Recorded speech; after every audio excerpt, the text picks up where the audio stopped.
Olá, estudantes!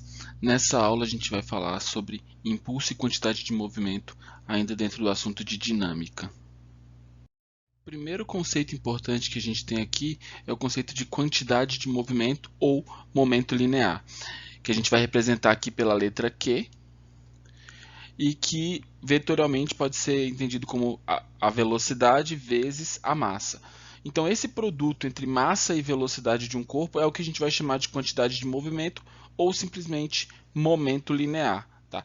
Então, prestando atenção nas unidades de medida que a gente está usando aqui, a gente vai perceber que a massa ela vai ser dada em quilogramas e a velocidade, o padrão é metros por segundo. Logo, a unidade de medida da quantidade de movimento vai ser quilograma vezes metro por segundo. E eu preciso prestar atenção nessa unidade sempre no começo do meu cálculo, porque se eu começar o cálculo na unidade errada, vai ser muito complicado da gente corrigir do meio para o final. Então, a primeira coisa que a gente faz quando pega uma questão sempre é conferir e corrigir essas unidades de medida. A partir dessa definição, a gente pode reescrever a segunda lei de Newton. Então, se a gente for lembrar de algumas semanas atrás, a segunda lei diz que a força resultante num sistema vai ser igual à massa de um corpo vezes a aceleração a que esse corpo está submetido, a aceleração resultante. Então, essa equação para força resultante eu posso tentar escrever ela pensando na quantidade de movimento. Por quê? Como eu penso que a aceleração tem a ver com quanto a minha velocidade muda no tempo, eu posso juntar essa equação com a ideia de aceleração ΔV sobre ΔT, e chegar nesse formato que a gente tem aqui de que a força ela é a variação da quantidade de movimento no tempo, ou seja, ΔQ sobre ΔT.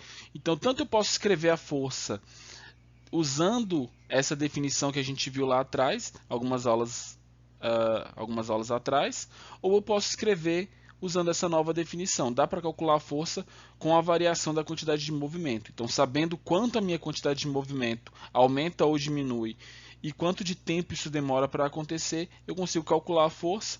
E aí, mais uma vez, a gente precisa respeitar essas unidades de medida para que tudo fique conforme. O conceito importante que a gente precisa discutir é o conceito de impulso, que nada mais é do que a variação da quantidade de movimento. Então, do mesmo jeito que eu tenho ΔV com variação de velocidade, ΔS como variação de posição, o ΔQ é variação da quantidade de movimento e a gente vai chamar isso daqui para frente de impulso e vai representar pela letra I. Como impulso é uma variação de quantidade de movimento, a unidade de medida para impulso tem que ser a mesma unidade de medida para quantidade de movimento.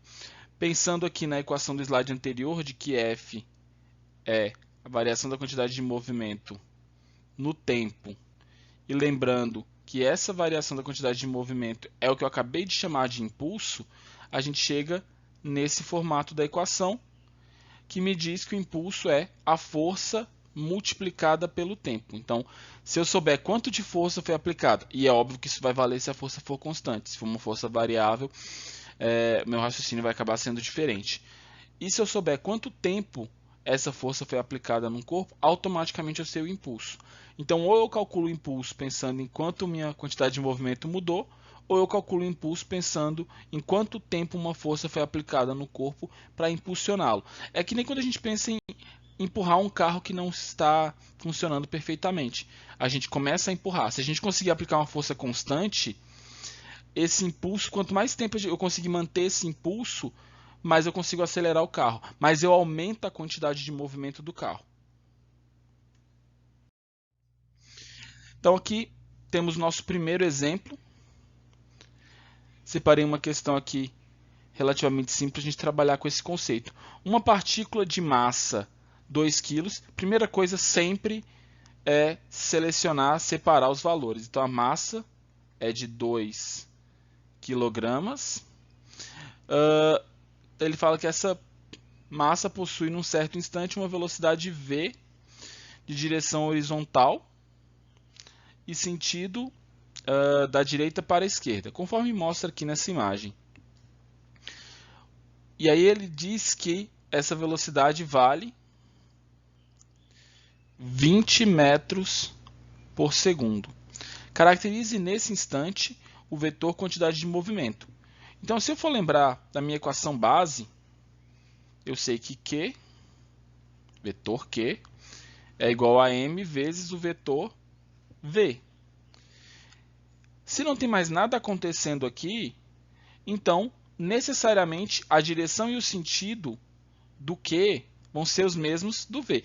Então, a minha quantidade de movimento também vai apontar nessa direção aqui. O Q também está apontando nessa direção. Caracterizar um vetor é dar módulo, direção e sentido. Eu acabei de dizer a direção e sentido. Falta o quê? O módulo. Então, para achar esse módulo, o que a gente vai precisar fazer é calcular, pegar os valores que eu tenho, Q é igual a m vezes V, então fica 2 vezes 20, né? Massa 2 kg, velocidade 20, então o módulo vai ser 40 kg metros por segundo. Então, a questão bem direta, aplicação direta da equação. Esse foi o nosso exemplo número 1. No exemplo 2, a gente tem aqui uma questão com um pouco mais de detalhes, então vai precisar que a gente tenha um pouco mais de atenção. Um objeto de 5 kg de massa se desloca ao longo de uma trajetória retilínea com aceleração constante. Ele me deu o valor da aceleração. Está dizendo aqui que o objeto partiu do repouso, isso significa que a velocidade inicial dele é 0. Ele quer saber o módulo da sua quantidade de movimento após 8 segundos. Tá? Eu tenho caminhos para descobrir isso. Eu posso usar a equação de aceleração que a gente viu lá no começo do primeiro bimestre para achar a velocidade final, função horária das velocidades, e depois só aplicar na equação de quantidade de movimento, ou eu posso usar as equações que a gente viu nessa mesma aula. Então, a gente vem aqui, que opções de equações eu tenho? Primeiro, informações. Massa, 5 kg. Tá? Aceleração, 0,3 metros por segundo quadrado.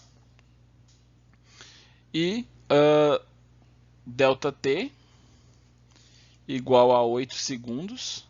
Vou colocar aqui V0 é igual a 0. Primeira coisa que eu vou tentar descobrir aqui é a força. Por quê? A minha ideia é ir atrás dessa equação aqui.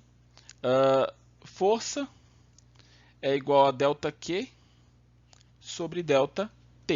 Essa é a equação que eu quero usar, porque se a quantidade de movimento inicial é 0, e eu consigo olhar para esse valor aqui e saber que o Q0 é 0, então isso me diz que o ΔQ ele vai ter o valor do Q final.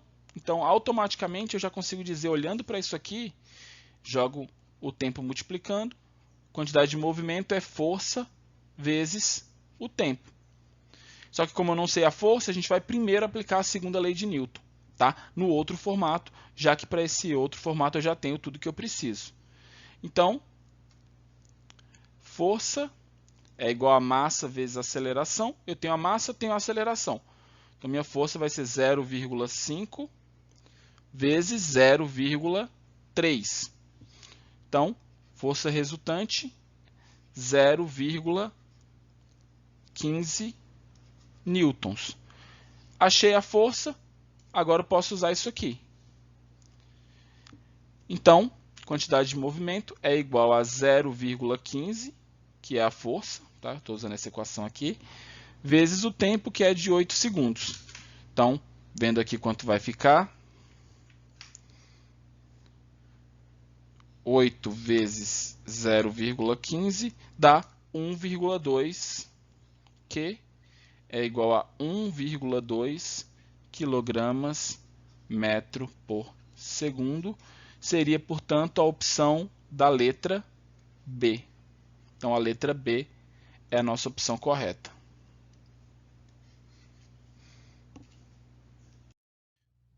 Essa questão aqui já estilo CESP, na verdade uma questão retirada de uma prova do PAS mais antiga. A gente tem o seguinte: durante uma partida de futebol, conhecimentos de física podem explicar alguns lances. Com base em seus conhecimentos, julgue a veracidade, então questão de certo e errado, como é o costume de provas da UNB. Na cobrança de pênalti, o jogador altera a quantidade de movimento da bola. Então, quando ele chuta, ele aumenta a velocidade, aumenta a quantidade de movimento. Que, por sua vez, é novamente alterada quando o goleiro faz a defesa. Então, esse item está correto, porque a quantidade de movimento não está diretamente ligada à massa e à velocidade. A massa da bola não vai mudar, a não ser que a bola murche ou se despedace pelo caminho. Então, o que está mudando é a velocidade. Na hora que o jogador chuta, a velocidade aumenta. Na hora que o goleiro defende, a bola para, então a velocidade diminuiu. Item 2.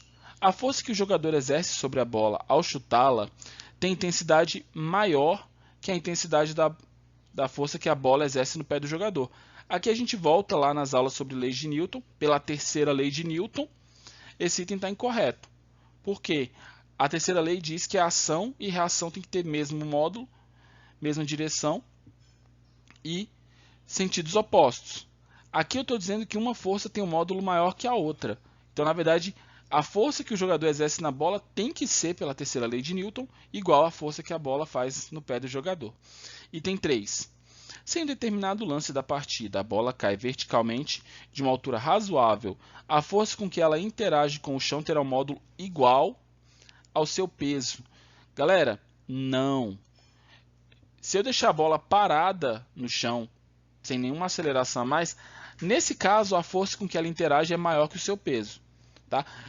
Se você teve a experiência de já ter jogado bola, alguém chutou a bola para cima e você foi cabecear a bola depois dela cair de muito alto, você percebe imediatamente que a força que ela exerce é muito maior do que simplesmente o peso dela. Na prática, eu estou usando aqui a ideia de que a força tem a ver com a variação da quantidade de movimento no tempo.